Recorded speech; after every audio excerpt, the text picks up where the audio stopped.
So yan, for today's episode, nandito tayo sa may Dao, Mabalacat City. So yan doon nakikita niyo.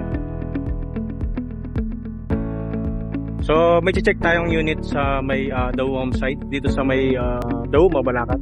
So gagawin natin, hinihintay muna natin yung buyer. So nagbid kami dito sa may Dao, Mabalacat, Pampanga para ma-check namin yung unit. So ako yung kinuha nilang titingin sa unit para i-check natin kung goods naman or hindi pwede. Ganon, no?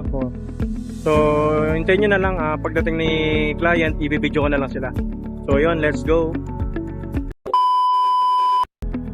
So yun, may check po tayong unit. Ito na po, bali nakadating na po tayo dito sa location ni seller. So first step, so papainitin muna natin guys. Kailangan lumitaw yung unit. Ayun guys, dito mapapansin nyo hindi ako magsasalita dito. So ini-investigan ko muna yung unit kung pasok ba siya or wala siya mga damage or tagas yan mga boss ha. So kung makikita nyo dyan, hindi ako nagsasalita. So kumbaga ini-investigan ko na dyan siya.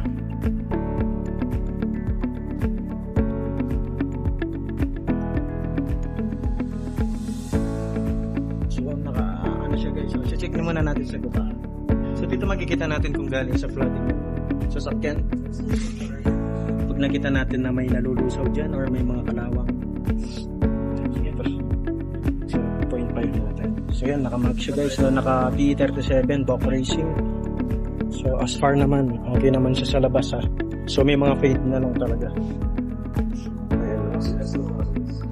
May mga fade na repaint. Pero mga basic ano lang yun guys. So dito naka leather seats siya. So ayan, intact pa naman niya sa loob. So dun muna tayo ulit sa ano. Hindi ko lang yung aircon. Hindi natin yung aircon.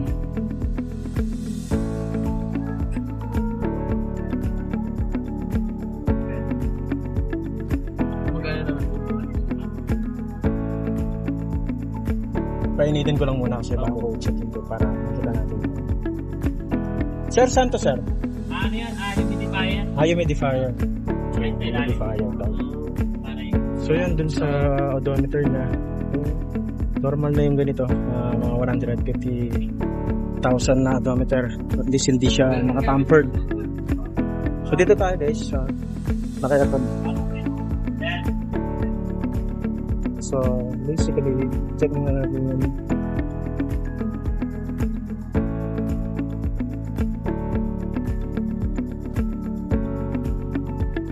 Kailan last change oil mo na ito, sir? Kailan last change oil? Nagpapa-change oil na. Change oil. So kabukod dito, wala naman akong ibang walang tagas. Malinis.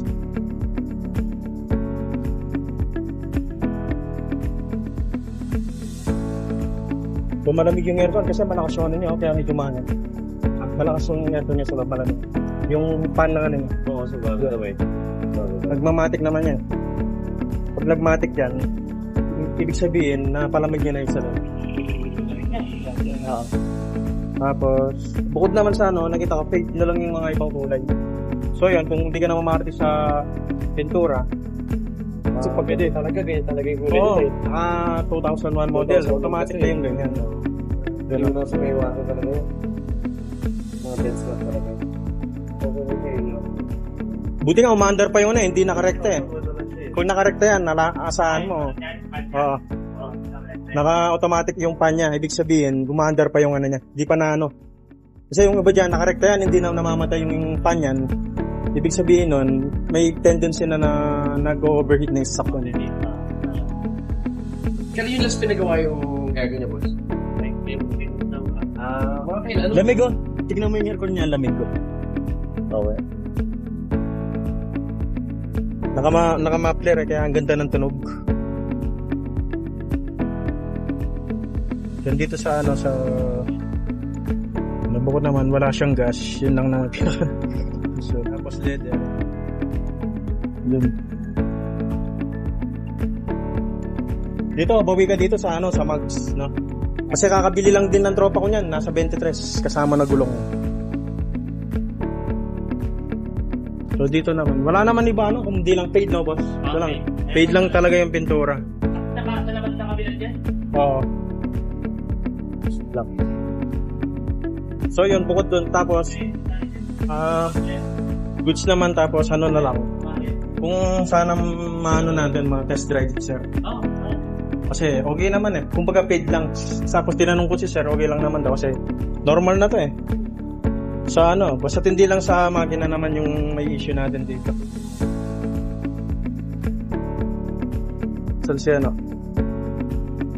Si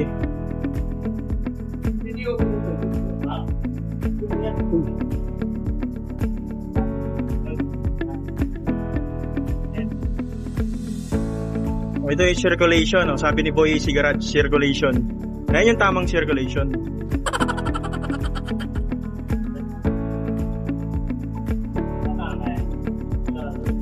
Kaya po yung misis ni sir. Sino pong gagamit na ito? Siya. Hindi ka marunong mag-drive. Hindi, matik naman yan. Madali lang naman pong i-drive. So yan, okay. Wala naman ako nakitang ibang issue bukod sa So wala naman din siyang naging issue sa bangga. Kasi kung may bangga to, nagkaano na yung mga niya. Pero hindi naman. Okay. So ayun po mga boss, mga ka-Autoworks natin, Kapampangan Autoworks. So nagkasundo na po si buyer at saka si seller. So nagkasundo na sila sa price. So iuwi na ni seller ni buyer yung unit. So tinest drive ko na kanina, hindi ko na na-check, hindi ko na siya na-vlog. So okay naman siya, wala siyang So ang forma lang, yung lang nito, alam naman natin yung mga Honda talaga, mga naka-lowered. So ganyan talaga yung pormahan ng Honda. So ito, bukod kasi sa nakitaan namin siya ng paid ng pintura, bukod din wala naman akong nakita kahit sa ibaba, kalampag, wala. So ito, nagkasundo sila seller dito ng 152,000. So yun guys, comment lang po yung mga may tanong about dito sa unit na 152 ba? Pasok ba sa budget o medyo mahal o medyo mababa? So yun guys, hanggang dito na lang sa mga gusto pong magpatulong sa atin na kumuha ng unit. So yan yung page po natin, yung Kapampangan Autoworks. So pwede nyo po akong message dyan or i-message nyo ako dito sa Facebook profile natin na Boss Puyat. So yun po, hanggang dito na lang po yung vlog natin guys. Sana po na may mga naka-relate dyan sa mga mekaniko na nag-check ng unit. So sina sir pala nakilala ko lang sa FB. So naghahanap sila ng mekaniko gustong tumulong sa kanila mag-check ng unit. So ito, ako nga po yung nakuha.